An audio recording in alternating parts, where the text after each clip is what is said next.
After killing 4 people, he didn't run. He opened the refrigerator. He ate their ice cream. Then, he sat down and used their computer.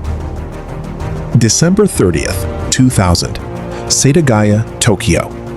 Mikio Miyazawa, his wife Yasuko, and their 2 children, 8-year-old Nina and 6-year-old Rei, were home for the holidays.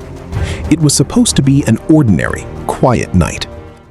Sometime after 11:30 p.m., someone climbed a fence, then an air conditioning unit, and slipped through an upstairs bathroom window. By 12:05 a.m., all 4 were dead.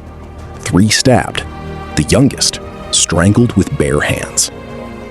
This should have been the easiest case in Japanese history to solve, and I'll tell you exactly why it wasn't at the end of this video, because the real answer is stranger than the crime itself. If unsolved cases like this one keep you up at night the way they do me. Mikio worked in advertising. Yasuko taught piano to neighborhood kids. Nina loved drawing. Rei had just turned 6 3 months earlier. Neighbors called them quiet, ordinary, the kind of family you'd never expect to make headlines. The next morning, Yasuko's mother called the house. No answer. She called again. Still nothing. By 10:40 a.m., worried, she let herself in with her spare key. The door was already unlocked.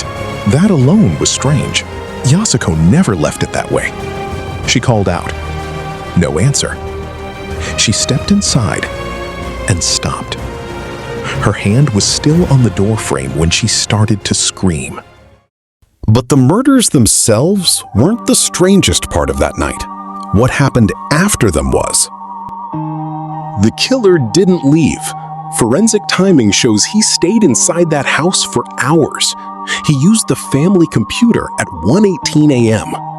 He treated a deep wound on his own hand with their first aid supplies, meaning he'd been hurt and bleeding the entire time. He went to the bathroom. He didn't flush.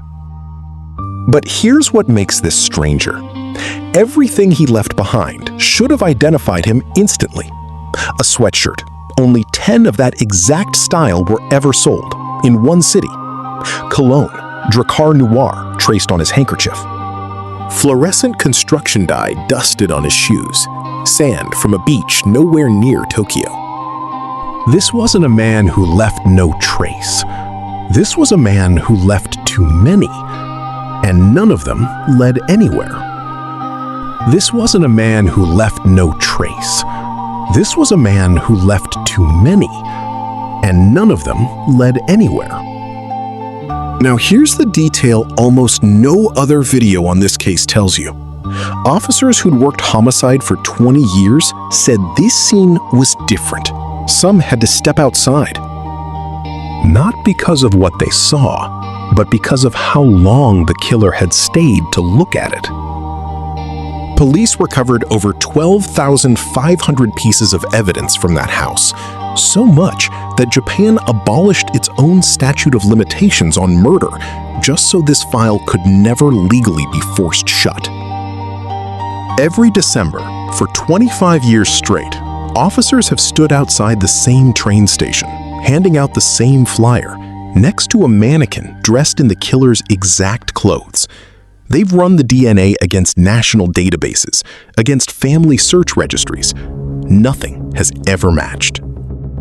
Which leaves only one real theory. He was never in the system to begin with. No criminal record, no military file, no reason his DNA would exist anywhere, until the one night it mattered most. So why, with more forensic evidence than almost any case on Earth, is this man still a ghost? Maybe it's not that the evidence failed. Maybe it's that somewhere out there, he's still eating dinner in a house of his own, and no one at that table knows what he did in December of 2000. If this one stayed with you, there's another case just like it waiting in the next video. Subscribe so you don't miss it.